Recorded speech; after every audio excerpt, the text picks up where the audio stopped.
This is Ari Koretsky, and welcome to Jews You Should Know, introducing the broader community to interesting and inspiring Jewish men and women making a difference in our world. Some are already famous, some not yet so, but each is a Jew you should know. We are back with another fabulous episode of Jews You Should Know. I was phenomenally moved by this week's conversation with Rabbi Dr. Jacob J. Schacter. Full disclosure, Rabbi Schacter is somebody who I've been reading for years, decades even. I've loved his essays and articles in the Torah Umada Journal, which he edited for many years. And just generally speaking, I've read many of his works. I have heard him speak as a scholar in residence and in other forums many times. Just find him so interesting, multifaceted, broad, intellectual, but with a pathos that is unusual for a scholar of his renown. Now, the more immediate precipitator for Rabbi Schacter to join us today has been his most recent venture called Operation Benjamin, where he is helping identify Jewish soldiers who were killed in service of the United States Army and subsequently buried under a Latin cross instead of a Jewish Star of David, as should have been the case, doing lots of research to identify their Jewish origins and helping restore their gravesite to one that identifies them as a Jewish individual. And that is a remarkable and wonderful project. But we spend much, if not most, of this conversation today speaking about his entire life background, including his emergence from an illustrious family. His father, a very prominent rabbi, liberated Buchenwald and accomplished a great deal in his own life. And then Rabbi Schacter himself, the longtime star in the rabbinic world, an editor, an author, a professor, and much more still. So for me, it was really a treat to be able to have this hour together with Rabbi Dr. Schacter. Meanwhile, a reminder is always to follow us on social media at Jews You Should Know, spelled out fully, on Instagram and Facebook. Jews You Should Know with the letter U on Twitter. So please subscribe or follow wherever you're listening right now. That may be Apple Podcasts, Spotify, Google, whatever platform that may be. Please spread the word to your friends and family so that they too can enjoy this podcast. Comments or questions to JewsYouShouldKnow@gmail.com. And now to our conversation with historian, academic, rabbi, and founder of Operation Benjamin, Rabbi Dr. Jacob J. Schacter. We are here with Rabbi Dr. Jacob J. Schacter, who has had an illustrious career spanning so many different genres, so to speak, as a writer, a rabbi, and most recently running Operation Benjamin, which is a fascinating attempt to offer the proper respect and dignity to Jewish soldiers who have been lost in battle, American soldiers. And we're going to hear about all of that. But first of all, Rabbi, how are you? Baruch Hashem. Thank God, Ari. It's a privilege and an honor to be able to have this conversation with you. Thank you so much. And as I mentioned before we went live over here, that the privilege is really mine. I've been reading your articles for decades, literally. I remember being maybe 19 or 20 years old and reading a seminal article you wrote about truth in historicity in Judaism, and debating that vigorously with other people in my dorm and with mentors. And I've heard you speak at many occasions and just a lot of different touch points in my own life. So I'm so grateful to have the opportunity. I know, Rabbi Dr., that you come from a very, very illustrious family origin, and that your own father, your own family was involved in great things for the Jewish people. So why don't we start there? Tell me a little bit about kind of where you're from, where your family is from, and your early beginnings. I grew up in the Bronx in New York. My father was a very, very prominent American Orthodox rabbi, probably most prominent for being the first American Army chaplain to enter into the concentration camps. He liberated the Buchenwald concentration camp on April 11th, 1945. And that catapulted him into a long life of very distinguished leadership within the American Jewish community, and also tremendous impact on Israel and other places as well. He was a pulpit rabbi in the Bronx. He was a rabbi of a shul, the Marshallow Jewish Center in the northwestern part of the Bronx. That's where I was born, and that's where I grew up. I went to a local yeshiva, the Lubavitcher Yeshiva, until 8th grade, although I did complete 8th grade at the age of 10. Some strange set of circumstances. I started 1st grade at the age of 4. I skipped 2nd grade. I ended up graduating at the age of 10. I couldn't go to high school, so I went to another elementary school, Yeshiva Zichron Moshe in the Bronx, to redo 7th and 8th grade, so that at the ripe old age of 12, I'm able to go to high school. And the high school my parents chose for me was the Talmudical Yeshiva of Philadelphia. Essentially, I was not really doing well in school at all. My parents took me to a psychologist to assess my mental acumen. The determination was that I should have been doing better than I was doing in school.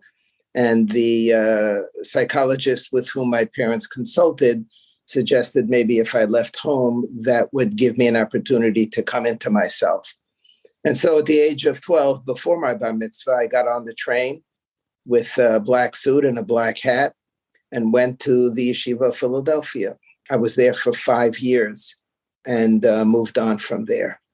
It's fascinating, that your parents didn't take that as a as an insult, that they should, if a psychologist says to you, your kid needs to get away from you. No, it's, I think, a reflection of the fact that I was important for me to fly with the wings that they had already given me. I think that they had poured a lot into me, and it was time for me, earlier than most, I guess, to exercise those wonderful wings and see what I could do. I came home regularly. We used to come home every 6 weeks for Shabbos and holidays and summers.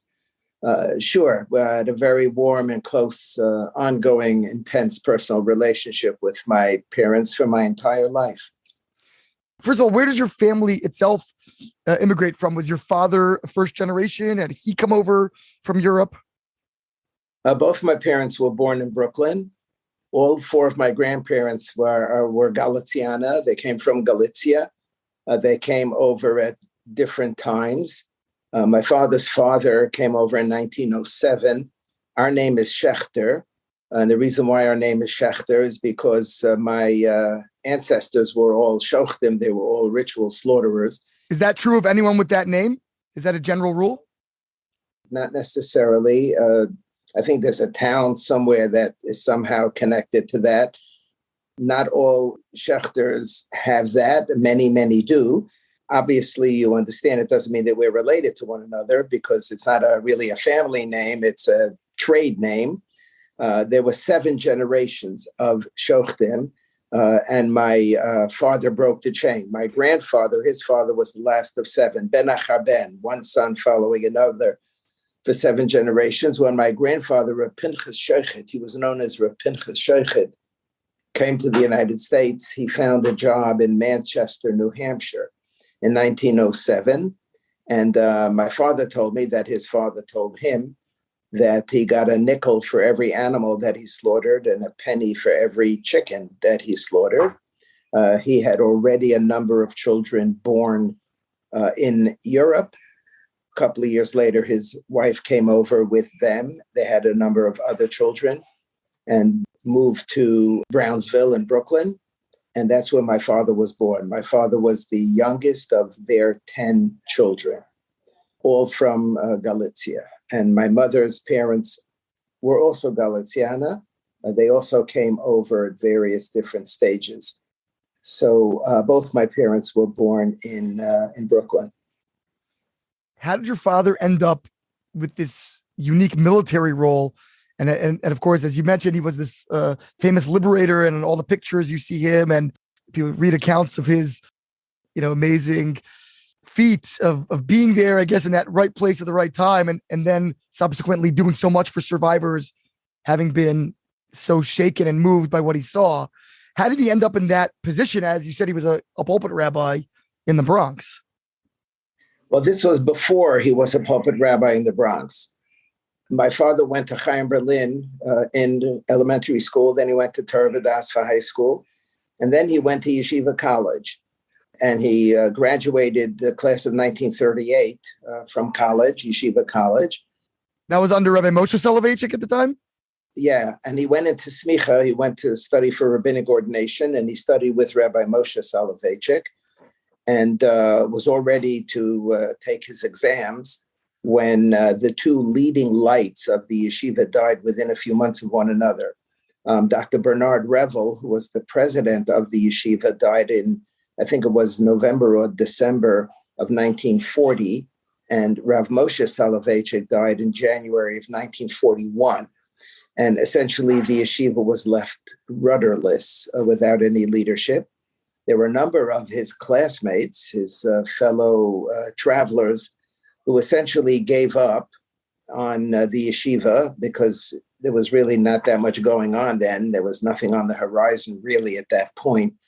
And they also gave up on orthodoxy. You know, today we're very proud of the fact that, thank God, orthodoxy is doing well and we're strong and we have all kinds of robust communal organizations. But then orthodoxy was hanging on less than half a hair in America.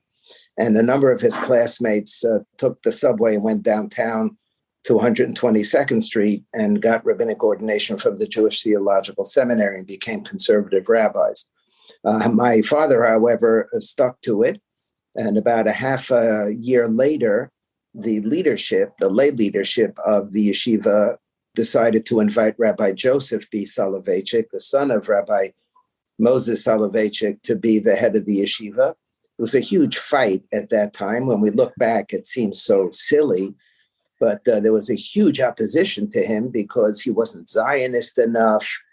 He didn't have the hashkafa, the value system enough of what the boys in the yeshiva wanted. There are raging editorials in the student newspaper opposed to Rabbi Joseph B. Soloveitchik. And at the end of the day, the board of directors gave him a 1-year contract just to see how it would go.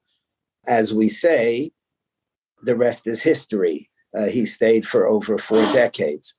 But meanwhile, there are a couple of guys who are backlogged, waiting to get smicha, to get ordination. And my father was the first one who elbowed his way in, was the first one to get rabbinic ordination from Rabbi Joseph P. Soloveitchik after he came to the yeshiva. That in our family is a mark of great distinction. My father always felt that that was extraordinary. Rabbi Joseph B. Soloveitchik gave smicha, rabbinic ordination, to more rabbis than anyone else ever in Jewish history. He gave rabbinic ordination signed on the rabbinic ordination certificate on the cloth of something like 2,500 rabbis. And my father always prided himself that he was the first one. Does he recall the exam as grueling? Because back in those days, Rabbi Soloveitchik was known to be a tough cookie back in the early days. It was a very grueling exam. At that point, my father already had provisionally a job in Stamford, Connecticut. My father was a incredibly gifted orator. I'll just digress for a second. My father told me, and I never believed it, that when he was 8 or 9 or 10, not only was he invited to speak at the annual dinner of Mesivta Chaim Berlin, and he would get up on a chair and speak at the dinner, but he actually told me that he was invited to go to weddings, and they put him up on a chair under the chuppah, and he would speak to the bride and the groom under the chuppah. So that to me was psychotically impossible. Could you imagine this little yingala, this little kid is telling the bride and groom about life and about relationships and about commitments? I could not believe it until when I was sitting Shiva for my father. He passed away in 2013. Someone came in to be Menachem Avel to give us comfort and told us that my father did that at the age of 9 for his parents' wedding. So I had independent confirmation, and I still can't believe it. Astounding.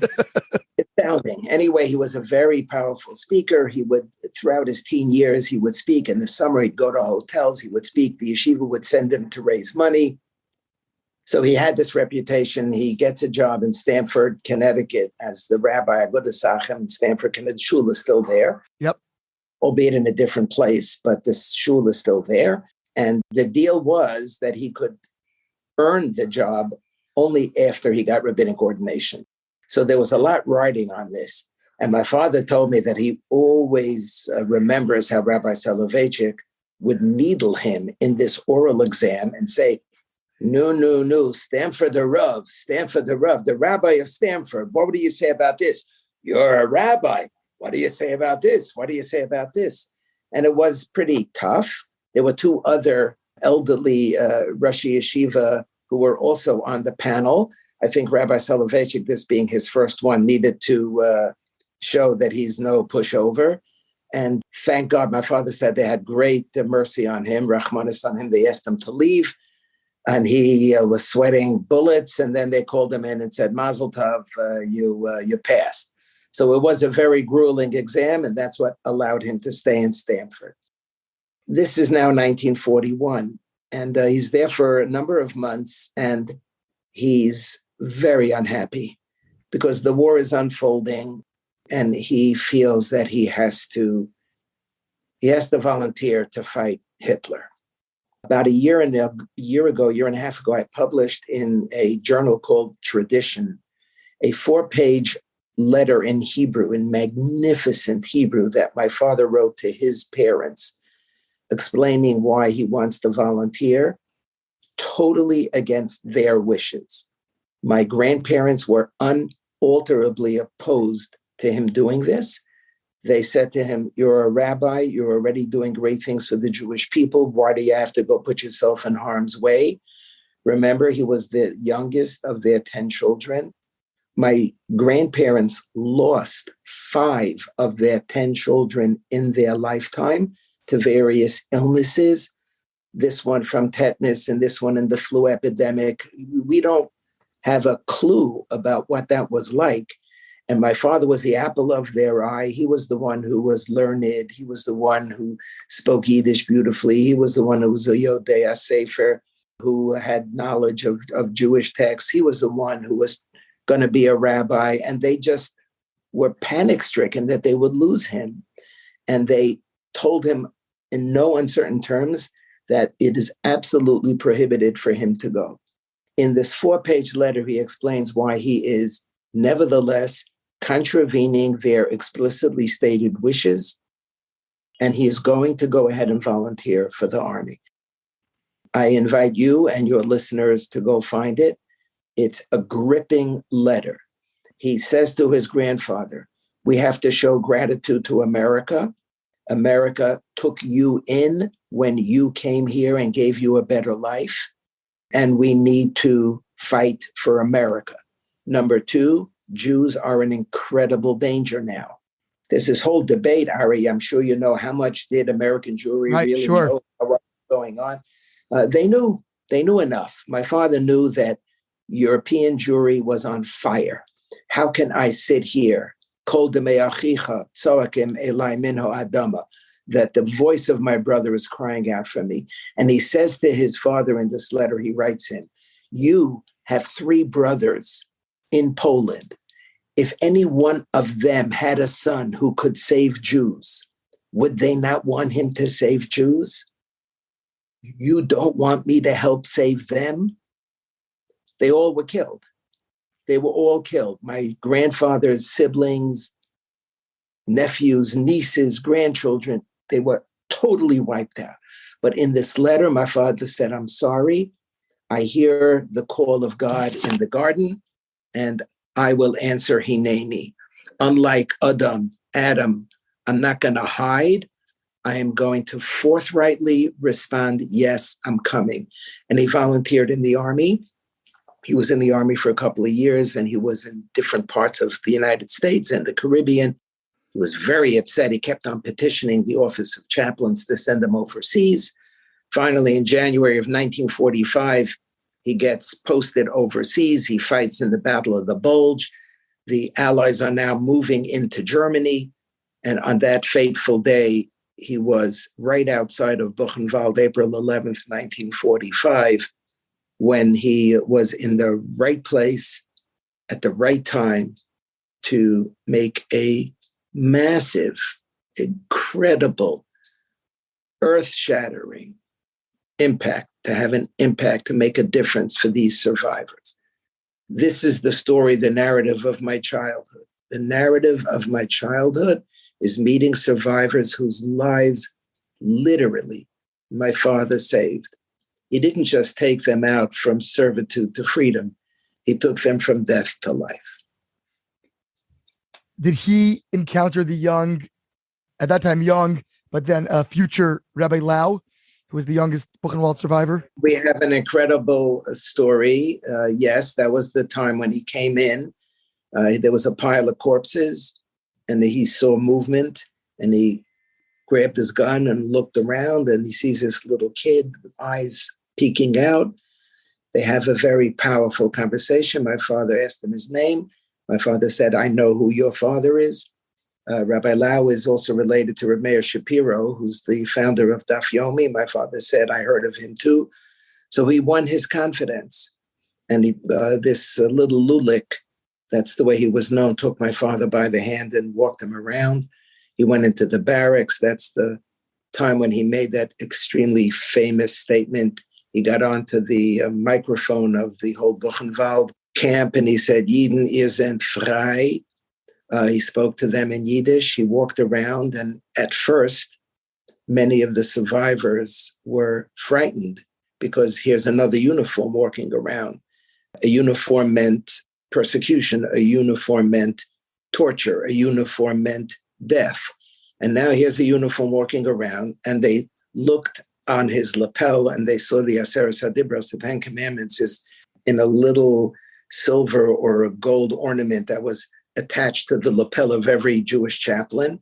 And out of this uniform comes Yiddish, and he's talking to them in Yiddish, and slowly he wins them over. Little Lulik took my father to his older brother, to Naftali, who guarded him for all those years. He was sick. My father took an orange out of his bag and gave it to him. And Naftali writes how my father was the first one who gave him back not only life, but gave him back hope for humanity and faith in God. My father was very close with Rabbi Lau all these years. Rabbi Lau never, ever missed an opportunity to tell the story of their encounter. In a minute, I'll tell you one example. And I myself, thanks to my father's relationship to Rabbi Lau, developed a very warm relationship. I invite you and your listeners to go online and to Google, put in my name, Rabbi Schacter, Rabbi Lau, APAC. In the last APAC conference that was in the beginning of March 2020, 7 minutes before the world shut down. Super spreader event.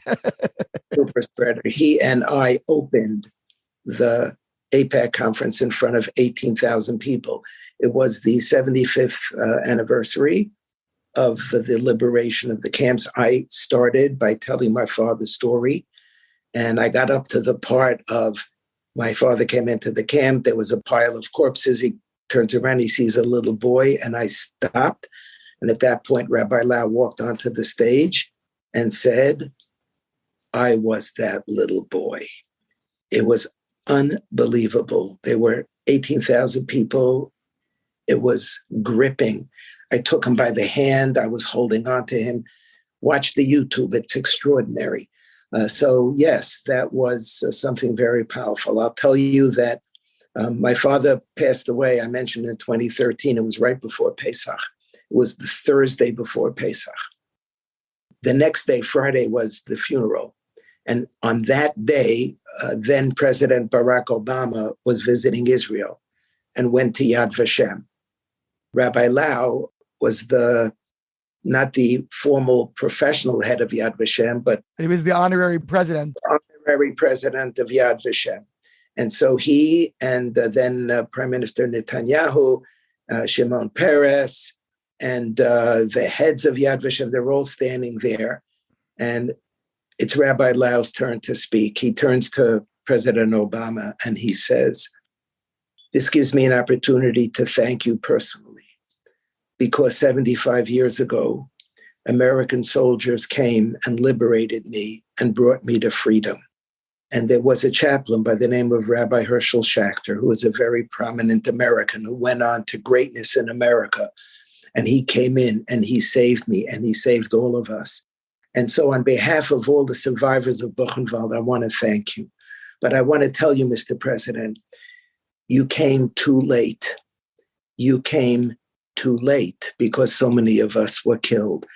Now we need your help. Don't come too late." This was at the moment that my father was being buried. At the moment of his funeral, Rabbi Lau is mentioning his name to President Obama in Yerushalayim. And people came running over to us, just to tell us. But I had no idea. And then on Sunday, Rabbi Lau called to be Menachem Avel to express his condolences. And I asked him, when you told that story, had you known that my father had passed away? He said, I did not know it yet. But when I went back into the car, Kol Yisrael radio on the news made that announcement. So for us and our family, it was extremely, extremely powerful.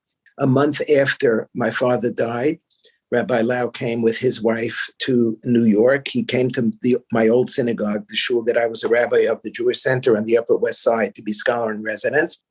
I called him, I made an appointment with him, and I brought my wife, our kids, our in-law kids, and all our grandchildren to meet with him. I wanted him to meet the great-grandchildren of Rabbi Herschel Schacter. We met for an hour, and he looked at one of my grandsons and says, "How old are you?" He said, "I'm 8 years old." He said, "That's how old I was when I met your great-grandfather." It was gripping, powerful. And he is an incredibly great man. Hashem, God should give him strength. How did this particular shadow sort of your childhood impact you? I mean, was it a childhood filled with memories of obviously not the Holocaust itself, but sort of that secondary trauma of hearing about it, the stories, meeting survivors? How did that impact your childhood? My relationship with the Holocaust growing up was not crushingly negative. My father was very upbeat and optimistic.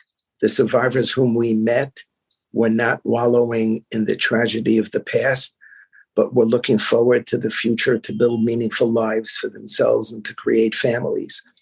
There was one survivor in particular, we called him Dod Chaskel. His name was Chaskel Tidor, and he became a Ben Bayis. He came to visit us all the time.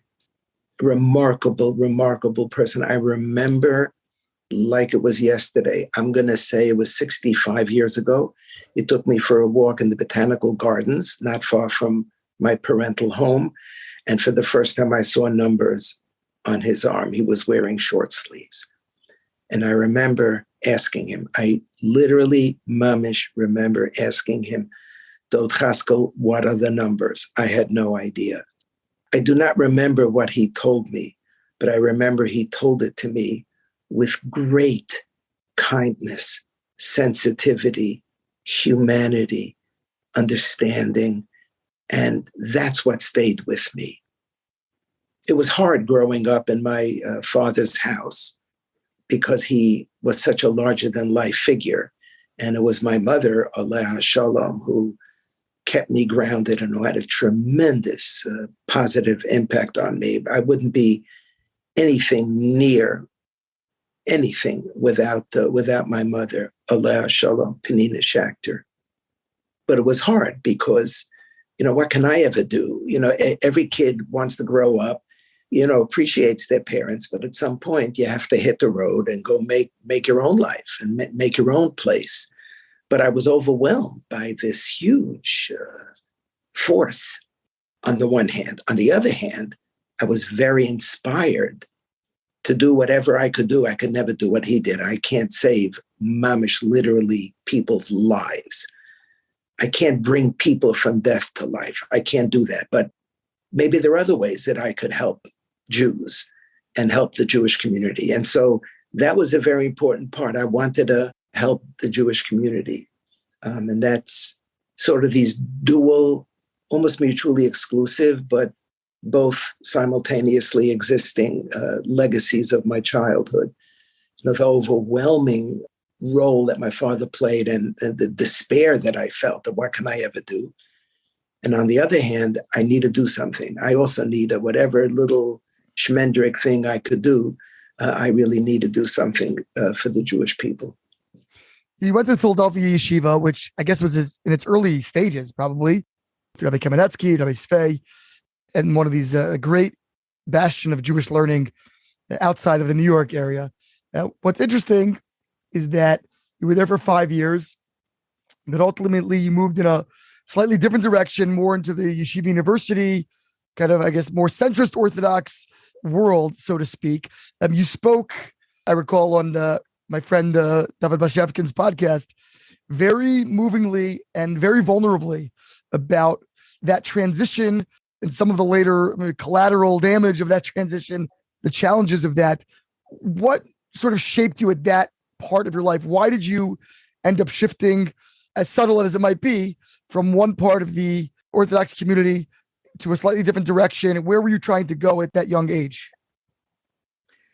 That's really a good question. And I think about this a lot when I look back at the trajectory of my own life. I ended up in the Yeshiva of Philadelphia, not for any ideological reasons, but because the principal of my then elementary school yeshiva, Zecher Moshe, his name was Dr. Schnell, Alfred Schnell, was close with and a friend of Rabbi Yishvei. And once the psychologist determined that I should leave home, my principal, thought that that would be a good idea. It's a little over 2 hours from New York. It's not Los Angeles. It's not Dallas, Texas. And my principal thought it would be a good idea.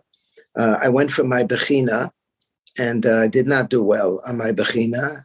Well, you were 12, so. I was 12.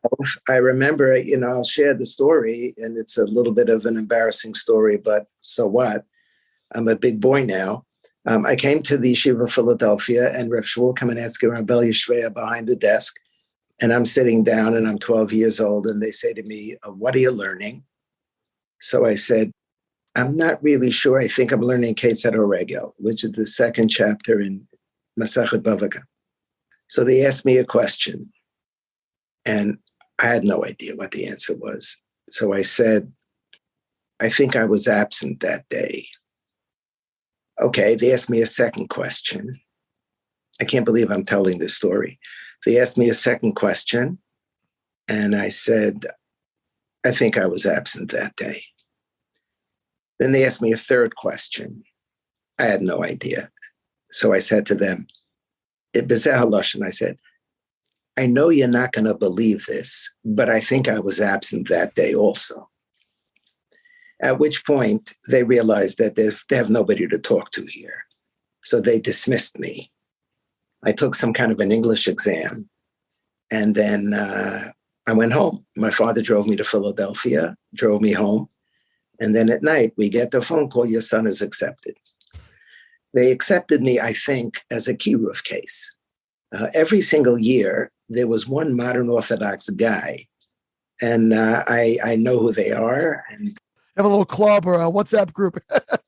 yeah, the year before me, there was somebody. The year after me, there was somebody. In it was mostly a Haredi clientele. But I think they figured, maybe they could have a hashpah, have an influence on some modern Orthodox guy to see the light. So that's how I got accepted. And I took to it. And I learned how to learn. I have undying gratitude to the Yeshiva of Philadelphia for opening up for me the world of Torah learning. It was maybe 5 years ago when I went to visit my 9th grade Rebbe, Rabbi Uri Mandelbaum, who was very, very, very not well. And I went into his house and I took him by the hand and I said, "I want to thank you for opening up the Olam HaTorah to me." And I was crying to have this opportunity to express my Hakaras HaTov, my gratitude to my 9th grade Rebbe. I was 12 when I was in his class. I turned bar mitzvah that year. And I have great gratitude to the Yeshiva of Philadelphia. I was there for 5 years. And after 5 years, I was planning on going to YU, to Yeshiva University. It's a long story, but I ended up in the Mir in Yerushalayim in the 6th year and into the 7th year. And then I came back to the United States. And at that point, after a year plus in the Mir, I didn't feel like I wanted to go to Yeshiva University anymore. So I went to Torah V'das. My smicha is from a Sifta Torah V'das. I never went. I was never, ever a student at Yeshiva University in any of its schools. I went to college at night, Brooklyn College. I have a BA from Brooklyn College. And my smicha is from Mesivta Torah V'das. Over the course of my time in Torah V'das and in Brooklyn College, and also living at home, I slowly began to come back to my parental way of thinking.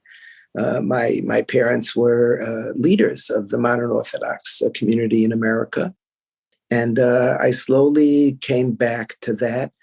I encountered a professor at Brooklyn College, Professor David Berger, who had a very powerful influence on me. I went to college, and in college, he's talking about the Ramban and the Rashba and the Ramban, Rabbi Kiveger and Rabbi Yaakov Emden and Rabbi Yonasan Eibschitz. And it occurred to me that I could actually maybe even consider living in these two worlds, that I could learn and have a connection to serious Torah scholarship at the highest level while being in university. So I applied for graduate school in Jewish studies. I got smicha, but I was not interested in being a rabbi. I wanted to be a Jewish historian. I think that was a way that I was going to differentiate myself from my father. I was going to do the scholarship route. And I got accepted to Harvard, and I went off to Harvard to graduate school. And after a couple of years, I was feeling guilty that I'm sitting all day in the library and I'm not doing anything for Klal Yisrael. So I took a job in a very, very small community outside of Boston in Sharon, Massachusetts. I was the first rabbi of the young Israel of Sharon. Our family was the 13th family in this shul. It was a tiny, tiny shul. And after 4.5 years, 13 families became 80 families. A small building became a bigger building. No mikveh became a mikveh. No day school became the beginning of a day school. And in 1981, I was invited to be the rabbi of the Jewish Center, this big, massive shul on the Upper West Side of Manhattan. And I had a real crossroads then, because I had a shot at a tenure track position in Yale University in Jewish studies. And I had a shot at going into the rabbinate. Now, these two could not possibly coexist simultaneously. And at that moment, I decided I'm going the rabbi route. And I became the rabbi. And it took me another 6 or 7 years till I was able to finish my doctoral dissertation. I spent 15 years at Harvard. My main teacher was Professor Isidore Twersky, Yitzchak Twersky. It was Rabbi Soloveitchik's son-in-law, of course. Rabbi Soloveitchik's son-in-law. And my other very influential teacher was Professor Yosef Chaim Yerushalmi, who was at Harvard before he moved over to Columbia. Columbia, sure, yeah. So these were really great times for me. You know, you're inviting me to think back at crossroads. I think, you know, there's a famous poem by Robert Frost, The Road Not Taken. And I think for each one of us, I invite you and I invite your listeners to think back about, you know, what could have been and how the Ribono Shel Olam runs the world, and figured out, hopefully, that this is the best way for me, for you, for all of us, and what we can do to maximize the decisions that we made for our own benefit, but even more so for the benefit of the Jewish people. Do you remember consulting with your father at this major crossroads? After all, you had kind of looked to individuate and go that scholarship route. And here you were now being invited to one of the most iconic synagogues in America, a kind of a incubator for great talent, Rabbi Norman Lamb, and so many other, you know, seminal figures. Yep. Did you consult with your father at the time? Yes, not only did I consult, but my father was in charge of rabbinic placement at Yeshiva University at that time.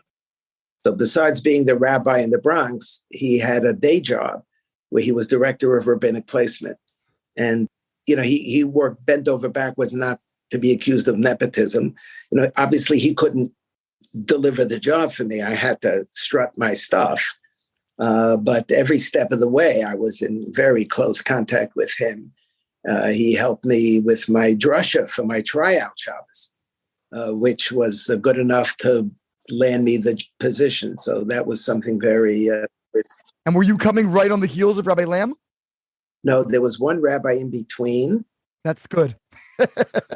Yeah, but it wasn't really so good. His name was Rabbi Isaac Bernstein, Zechrono Livracha, who was an orator. He's also a great orator, yes.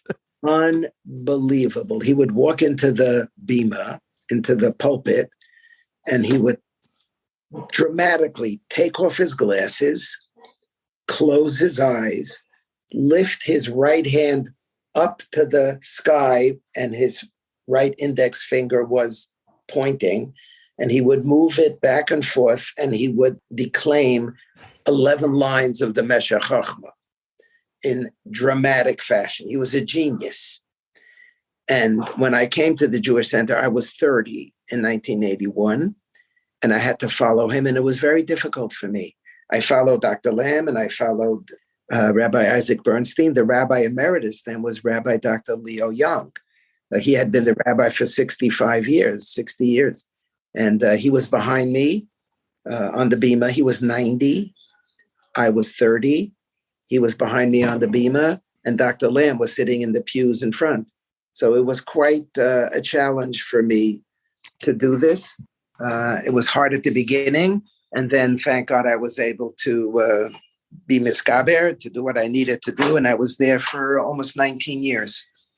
Incredible. So where did you go afterwards? Eventually, you did leave that. We'll fast forward just in the interest of time. At some point, I know that you went to found a center for studies in Boston, right? Focusing on the teachings or writings of Rabbi Soloveitchik. In the year 2000, I moved to Boston to head the Rabbi Joseph P. Soloveitchik Institute, which was focused on the teachings of Rabbi Soloveitchik, the works of Rabbi Soloveitchik. It was founded by leaders of the Maimonides School in Boston that was founded by Rabbi Soloveitchik and his wife in 1937. I was there for 5 years.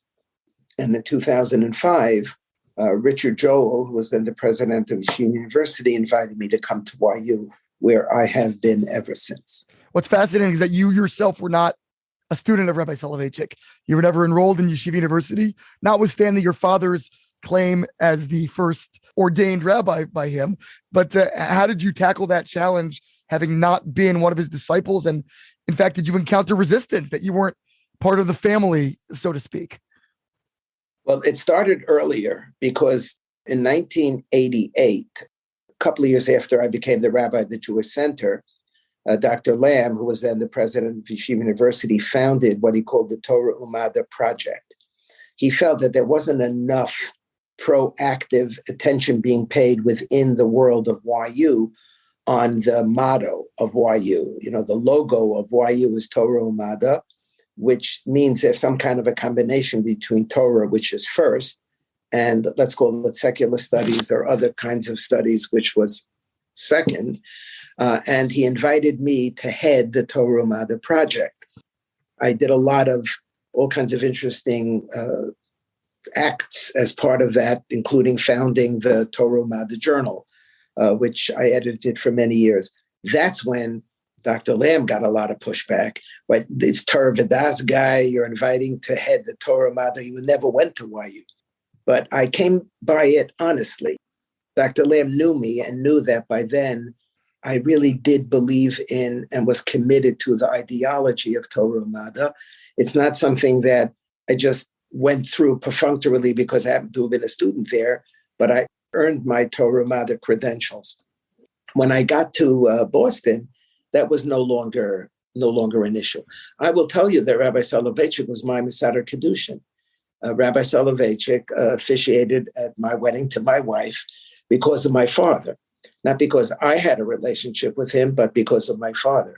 But when I moved to Boston in 1973 to study with his son-in-law, I became close with Rabbi Soloveitchik because he commuted back and forth, and I would go to his Saturday night Motzoi Shabbos Chumash class. I'd go to a Sunday morning Gemara shir. I would ask him all my shaylas, all my questions before I became a rabbi, and then certainly after I became a rabbi. I would ask him a question, and he would say to me, "No, Rabbi Schacter, what do you think? What do you think?" So I would say to him, "Rebbe, I know what I think. It doesn't matter what I think. I want to know what the Rebbe thinks." I never said you to him. What does the Rebbe think? He said, no.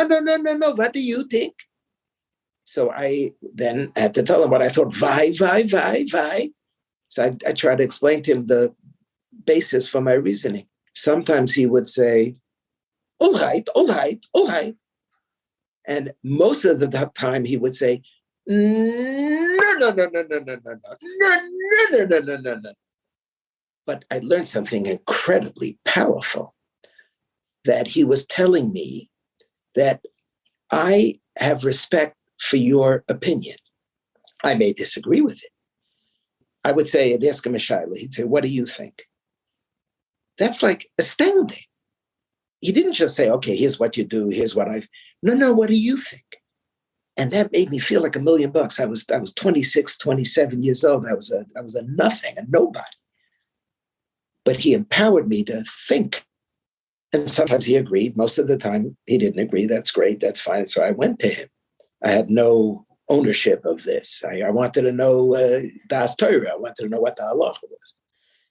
So I became very close with him in those years. And the family and the people who put this together knew that. So I was invited to become the dean. I was there for 5 years, meaningful years. At the end of that time, I wanted to get back to New York. I had this incredible opportunity. I have tremendous gratitude to President Joel for bringing me into the Yeshiva University community. And I do all kinds of really fascinating, interesting things at YU. And I feel very blessed. Thank God, Baruch Hashem. So at that point, you were leaving the rabbinate, really. I mean, you had already left the rabbinate. I was still a rabbi in Boston. When I moved to Boston, I was a rabbi of the Maimonides Minyan, besides being the dean of the Rabbi Soloveitchik Institute. It was quite imposing for me because the previous rabbi had been Rabbi Soloveitchik. Rabbi Soloveitchik was a rabbi of this minyan. He got sick in 1984 and never came back to shul. 1994, he passed away. The last 10 years were very difficult for him. And then after 1994, they couldn't bring themselves to get another rabbi. I mean, how can anybody be a rabbi now? It took them 6 years, after which time I became the rabbi. So I was a kaviyachal, as it were, still a pulpit rabbi, but that wasn't my major focus. My major focus was my work for the Rabbi Soloveitchik Institute. But after that, you were ready to go full-time into teaching. After that, pulpit rabbinate entirely after 30-something years as a pulpit rabbi, and I went into teaching. Part of what I do at YU is I work with pulpit rabbis. I have a program, a Yarchei Kala program, where I work with pulpit rabbis. I just finished my 8th cohort, about 280 rabbis who have gone through my program from the United States, from North America, from Europe, even Iran. I have a rabbi who's a rabbi in Tehran, and many different countries. And 40 of my Talmidim in this program have made Aliyah, have come to Israel. This coming year is the 20th anniversary of the Yarchei Kala, and we're planning appropriate programs to mark that, what I think is an extraordinarily meaningful milestone. What's been your role at Yeshiva University? Have you been primarily teaching Jewish history? Have you been doing a lot with the rabbinical ordination program, the Smicha program? What were you brought there to do? I was brought there for 2 jobs. One is as a regular academic. So I teach 2 courses a semester, Yeshiva College, sometimes Stern College, more often. I taught in the Azrieli Graduate School. This past semester, I taught in the Revel graduate school. And also the Fish Center. There's a new center at YU for Holocaust and Genocide Studies. So this is, hardcore academic teaching, 2 courses a semester. And I also publish articles and writing books. I'm doing, the regular academic kinds of focus. And in addition to that, I was brought to be the senior scholar of what was known as the Center for the Jewish Future. Rabbi Brander. With Rabbi Brander. Rabbi Brander was the dean, and I was the senior scholar. And here the goal was to have an impact, not just within the yeshiva, not just in the academic world, but in the broader Jewish world. And I've been very much involved. It is under that aegis that I ran this program for rabbis for all of these years. And Baruch Hashem, thank God, continue to do so. Now, at this moment, I'm teaching a chabura, a smicha chabura, in the rabbinical school. And this coming semester, I'm going to teach that, and I'm going to teach a course at Stern College. That's what the fall semester looks like for me. Now, most recently, I've been reading, and perhaps it was in Jewish Action magazine and elsewhere, about your latest venture, which I guess kind of brings things full circle in a sense, whereby, your father was this towering figure who made such an impact as an American soldier, as a GI, and helping so many in their greatest time of need. And you are doing work now to, I guess, repatriate soldiers, Jewish GIs who themselves were killed in battle, and offering them the proper dignity, the Jewish burial rites of sorts. Tell me a little bit about how that emerged and what exactly it is, for that matter. This is something that I serendipitously fell into, nothing to do with my previous life in a practical sense.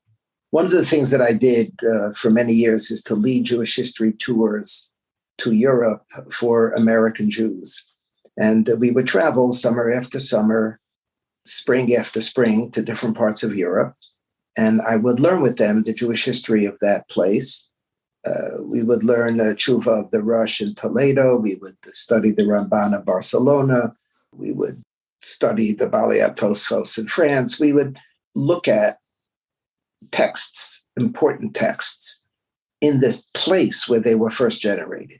And I would give a background about the Jewish history. In the year 2014, we went to France. We were based in Paris. And there's a lot of Jewish history in Paris and surrounding areas. We decided, because we were Americans, and it was now in May of 2014, this is now the 70th anniversary of D-Day. D-Day was in 1944, it's now 2014. So we decided we would take a break from Jewish history, and we would travel to the Normandy area to go visit D-Day and to go to the Normandy Military Cemetery. Not that much Jewish history, a little bit, but not enough to warrant a trip to Normandy. It's 3+ hours out of Paris. So we get there and we tour around. It's very powerful. And we come to the Normandy Military Cemetery. I had been there before, but now I'm there with a group of Jews. And if you go in there, and I invite you and your listeners to go online and see what it looks like, it's incredibly organized. Down to the millicentimeter is the exact amount of space between each one of these graves. And they're aligned, one exactly behind the other, one exactly next to one another. So if you look in any direction, as far as the eye could see, it looks exactly the same, because this is behind this. They're all crosses, crosses, crosses. You see one cross, except every once in a while, the symmetry is broken by a Jewish star. So the way a Jewish soldier is identified is the entire marker, instead of being a cross, is a Jewish star. And I was walking around, I was very moved, very solemn and serious, and the holy place. And you think about these young boys who were killed. And I had this feeling that there should be more Jewish stars. There should be more Jewish stars. I knew the statistics, 2.5%, 3%. I don't know, there should be more Jewish stars. And I filed it away in my mind, and we went on with the rest of the trip. When I came home, shortly thereafter, I was in West Hempstead for a simcha, and I met my friend Shalom Lamb, who was the chazan of the Jewish Center in the early years when I was the rabbi. He's a businessman, but he has an interest in things military. And I happened to be sitting next to him at the table, and I said, Shalom, and it wasn't long ago I was in Normandy, and I don't know, I think there should be more Jewish stars. He really took to this, and he went home and began a whole research effort. And in fact, based on the percentages, determined that there should be another 100. There were, I think, 158 Jewish stars out of 9,600 markers. There should have been more. And we decided to start poking around. And we started with Jewish-sounding names who were buried under crosses. In Normandy, it's very easy because on the website, every single marker is identified in a separate page with the name of the soldier, a shtickle, a little bit of a story, and a picture of the marker. So you could tell exactly. You just scroll through and you see the names. So it was a whole story. The first name we came across was Mendel Goldberg. Mendel Goldberg is buried under a cross. We figured, you got to be kidding.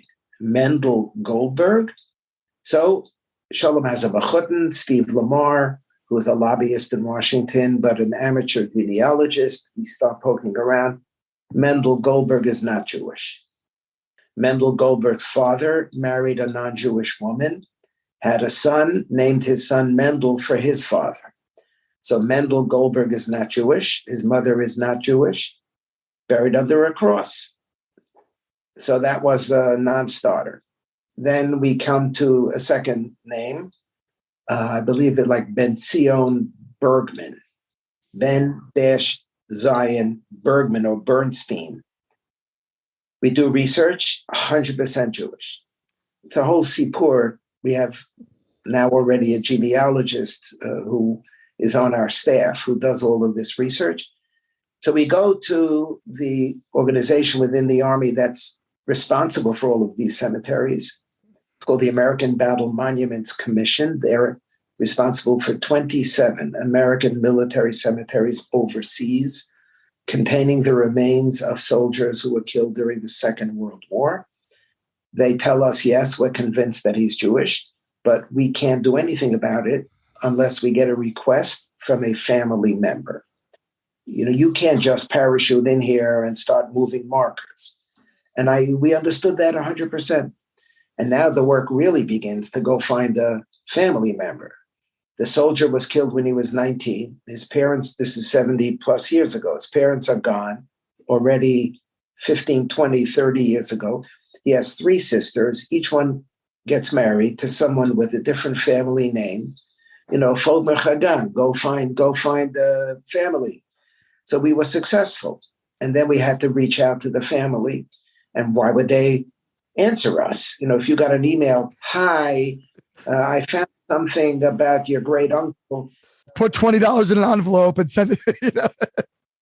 We say in the third sentence, we don't want any money, but we want to bring something to your attention. So it's spam. They dump it. We finally got to the family, and the family said, I'm really sorry, we cannot give you permission. We have a family tradition that before Ben Zion went to fight, he had a fight with his father, and he told his father, the heck with you, the heck with Judaism. If I die, I'm going under a cross. That's the Masorah they have in their family. And so therefore he said, I can't in good conscience give you permission. We think that needs to be revisited, and we're going to come back to that. So here now we're 0 for 2. We finally found Benjamin Garadetsky, and here was our first success. Benjamin Garadetsky, Jewish, unbelievable, incredible evidence. We found, after a long story, fascinating, a nephew who's a doctor in St. Louis by the name of Bruce Lipman. And till we got Bruce Lipman to respond to us is a whole story. And he did, and he agreed. And 4 years later, in June of 2018, I returned to Normandy, with members of the Garadetzky family. Bruce has a brother, Andrew, in Long Island, and friends of theirs. And I was worried we wouldn't have a minyan. So I have a contact in Paris, and a whole bunch of Jews took the train from Paris to help us make a minyan. I created a booklet that has a whole ceremony. There's nothing in the Hamadrich, in the rabbi book, when you change a Latin cross to a Jewish star. They didn't have that. So I made the whole thing up with Tehillim, with prayers, with poetry, a whole tekes. It took 40 minutes. We invited the superintendent of the Normandy Cemetery to speak. I'm inviting you and your listeners, www.operationbenjamin.org. You'll find a 4.5-minute YouTube of that very first ceremony that we did. You'll look for Benjamin Garadetzky. It's right up there. You'll scroll down and you hit the YouTube 4.5 minutes. It's really powerful. Since then, we've done, I think, 17. In February of 2020, 3.5 minutes before the world shut down, I went with Shalom and some of our leadership, and we did 5 in one day in Manila in the Philippines. The American Military Cemetery in the Philippines is the largest of all of them. There are over 30,000 graves. I told you Normandy is 9,600. We did 5. Right after Pesach, we went to Belgium, France, and Luxembourg, and we did 7. We're going in September to southern France to do 1. Then at the end of October, beginning of November, we're going to Normandy, Brittany, and Cambridge, England to do a bunch. And Amir Hashem in February, back to Manila to do. So this is an ongoing process. I think part of what motivates me, as you pointed out, was my father was a soldier. My father spoke with great respect about American soldiers. It meant a lot to him. He was head of the chaplaincy commission of the Jewish Welfare Board for decades. His role as a soldier in the American Army was central to his identity. So I think I'm channeling piece of this is not just a chesed shel emes, it's not just to do the right thing, that these brave young men who gave their lives should lie for all eternity under a marker that represents their ancestral faith. But it's also a piece of my father's experience. So go to www.operationbenjamin.org and you'll find out, and your listeners will find out a lot about this organization. And reach out to us. We need help. We need help. If you want to make a donation, I'm not going to turn it down. We do not take money from families because we don't want them to think that this is a quid pro quo. But we're happy to take money from anybody else who thinks that this chesed shel emes is worthy of support. Does the Monuments Authority cover the cost of changing over the marker? Our relationship, I'm glad you raised that, and American Battle Monuments Commission and we have an incredibly respectful relationship. We have proven to them that our research is impeccable. Originally, Garadetzky took 18 months for them to okay it. We're now down to about 1 month for them to okay our submissions. We have a very warm, mutually respectful, I would even say close relationship with them. They cover the cost of the new monument. They pay for the new, that it's a big deal. They have to go to a quarry and take it out and shape it. And every monument has the name of the soldier, the day the soldier was killed, the rank of the soldier, and the state that the soldier lived in. They pick up the Latin cross marker, put it on the side, and then go and bring the Jewish star. You'll see it on the website. It's very, very, very powerful. Incredible. Well, if I can give my own armchair psychological analysis, what's fascinating is that at 12 years old, you were sent away by this psychologist to go, individuate and find your own identity. But ultimately, what's so fascinating is you ended up, of course, as a scholar, but also as a rabbi for so many years. And now as someone who's deeply ensconced in the military culture and doing so much within the general orbit of the American military. And in many ways, it seems like you came back to channeling your father and your parents' example in a very powerful way. That's very true. And I think that's a lesson for all of us, that at some point in life, we need to individuate. At some point in life, we need to appreciate who we are and what we can become. But when we leave our parents the way we walk away from the kotel. How do we walk away from the kotel, Ari? You walk away from the kotel, you said you've been here, I'm now in Yerushalayim. You walk away backwards. You don't just turn your back and march out. So we have to leave our parents, and we have to separate from our parents.